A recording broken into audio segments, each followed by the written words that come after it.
In the ancient city of Jericho, a formidable challenge lay ahead for the young Joshua.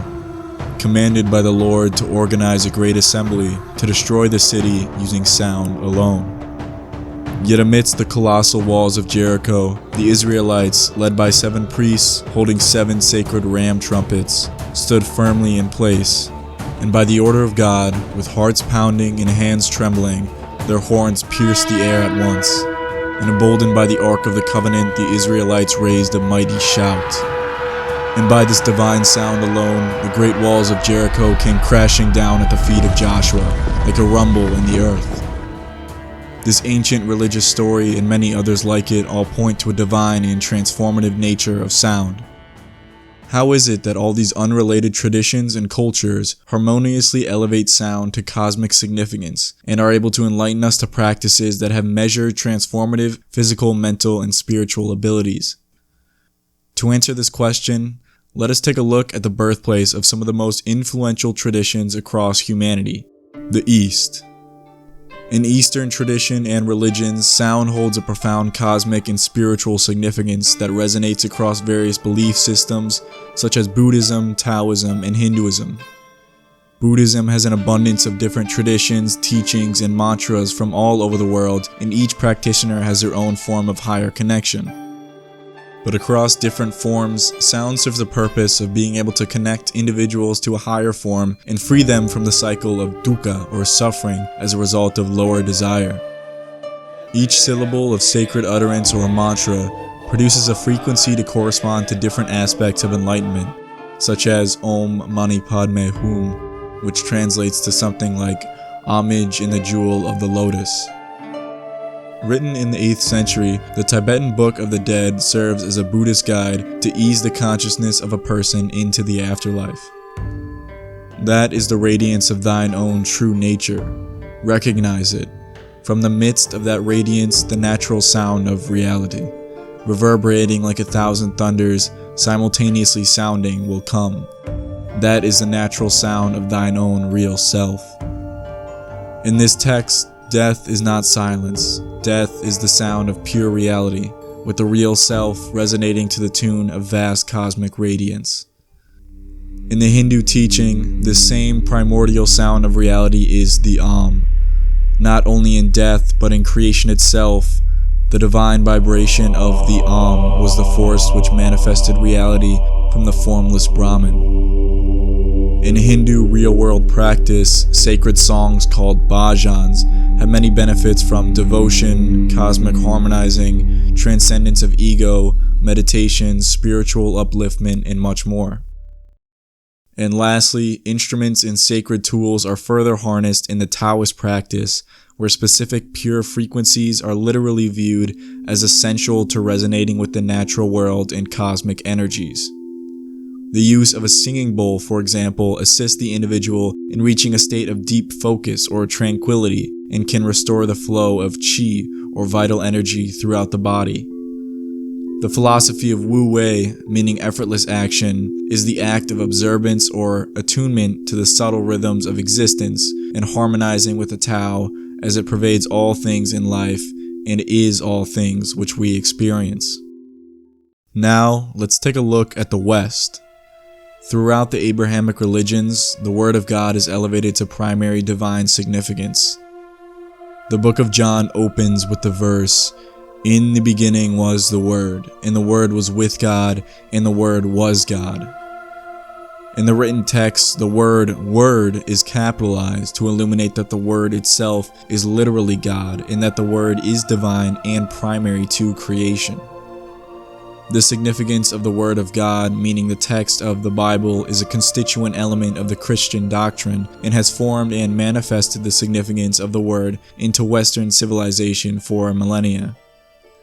The idea of the spoken word as a divine human tool has extended beyond the Abrahamic religions and even into secularized Western circles such as the legal system, political authority, and academia. In the Middle East, the birthplace of the Abrahamic religions, the followers of the Quran, the sacred text of Islam, believe that the manner of pronunciation known as tajweed in dhikr is necessary to create a sound pleasing to God and through certain breathing patterns, posture, and movement, spiritual perfection can be attained. In the mystical Jewish tradition of the Kabbalah, chanting divine names or verses with a specific intention is believed to elevate consciousness, provide spiritual insights, and elevate oneself to the divine source. Throughout these different religions, communal chanting is valuable, even on the earthly plane, in creating a cohesive community devoted to service and relationship with God. Whether or not you believe the text of the Bible, the Quran, or the Torah are literally true, you cannot deny the real-world benefits of using the word towards harmonizing oneself to a specific set of scriptures and texts and to larger communal standards and purpose. But beyond even that, what are the real-life implications of these mantras, sounds, words, and instruments? What exactly are all these different cryptic traditions, practices, and beliefs trying to get at as to the greater nature of the cosmos and our place in it? How exactly are these people able to have these feelings of heightened connection to some God or deep spiritual enlightenment? I think a good starting point to try to answer these questions would be the brain, as within the brain exists our personal construction of reality. Our brains are actually scientifically measured to exist across a spectrum of different states or frequencies ranging from delta to gamma waves. Each of these ranges of frequencies serves a different purpose for us, whether we are in a dreaming state or a state of extreme focus. Chanting mantras like the the Kabbalah, Tajweed, or really any term of devotion to a higher form has shown to activate a theta brain state. This state is caused by the flow and repetition of the motion, breathing, and vibration, which causes neuron synchronization and lets the individual reach a kind of meditative state with access to the subconscious mind. This state provides a heightened creativity and is conducive to altered states of consciousness and relaxation, which can result in a very real feeling of transcendence or oneness with existence similar to that of a psychedelic drug. Credited studies have shown that these chants can improve physical, mental, and emotional health, as well as quality of relationships and overall well-being. But what's extremely interesting here is that religious chants of devotion or connection, such as God is peace, actually have an increased capacity to create spiritual experience in altered states of consciousness compared to secular chants such as I am content. By focusing on connecting to a higher source like a God, increased tangible benefits are received by the power of the repeated spoken word. So who is really to say what is happening here? Maybe the chants are actually conducive to some strange force of health and well-being in the universe, or maybe it's some kind of placebo effect. But in any sense, it would be silly to overlook this practice, as it has sprouted up independently in many different cultures all over the world. Maybe those altered states of consciousness coming as a result of vibration in the form of sound and resulting in vibration in the form of brain frequencies are somehow accessing some deeper ground of our cosmic existence.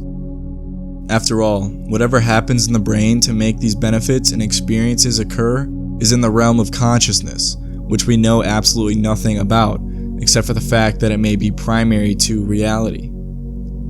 To expand on this idea of sound, vibration, and frequency as having an intertwined relationship with the nature of consciousness, we should bring into question how there can be such a staggering similarity across Eastern and Western tradition in regards to the divine primary nature of sound and the word. We can obviously trace back both Eastern and Western culture to some common ancestral origin, and it has been discovered through paleanthropology that we can trace a roughly common origin of all humanity in Africa at that point to as recently as 60,000 years ago by some estimates. This would reason that at some point before the different cultures manifested all over the world, humanity had a more similar culture of language, music, and traditions. So for hundreds of thousands of years, humans were and still are co-evolving alongside language and other ordered forms of sound like music, especially in our brains. So the expression of neural synchronization makes sense in this light and actually provides our brains with the capacity and incentive to expand and use language, music, and sound. So this would explain some of the common attraction and similarity across Eastern and Western culture in traditions regarding sound. But this also proves that, in cosmic terms, sound actually has the ability to focus and expand the intelligence of the universe and the cosmos itself. These different cultures and manifestations across humanity and history beyond even the East and the West appear to point to certain cosmic truths and revelations. There is evidence that the word Amen and the Om share a common origin, as the original pronunciation of the word, translated roughly as "it is true," is Amen, with the Om sound, a mirror of the Eastern Aum, where each letter signifies wakeful, dreamful, and deep sleep. Each of these three letters actually does not require the use of the tongue to pronounce, which makes these more primary sounds from which the rest of the human language can be intelligently formed. This brings us back to the point of intelligence. Across the universe, there are infinite different sounds and types of vibration, but ordered sounds which use specific frequencies, whether it be sound, light, or brain waves, require the use of intelligence to either perceive or create. So, like a radio station sending waves all over the ground, they mean nothing until something exists with an ordered framework to comprehend it, like a radio. So in this way, consciousness is like many radios popping up all over the cosmos, growing greater and smarter by the use of language and music as an art form and tool of evolution. By creating and using an arrangement of frequencies and vibrations, we are able to harmonize and literally synchronize ourselves to the ongoing creation of existence, which formed us and which we will further carry on. So when you read these ancient texts, hear the chants and music in all its beauty and glory, just know, this is the sound of the awakening of the cosmos. Let there be light. This is the conscious and willful illumination of reality. And by listening very carefully and feeling the vibrations of existence, you may yet hear the cosmos speak to you in the voice of the divine. Thanks for watching this video. Stay tuned for the next 2 parts of this 4-part series on sound, vibration, and energy. Don't forget to like, comment, and subscribe for more on our cosmic purpose and awakening. As always, never stop questioning, talking, and thinking. Thank you.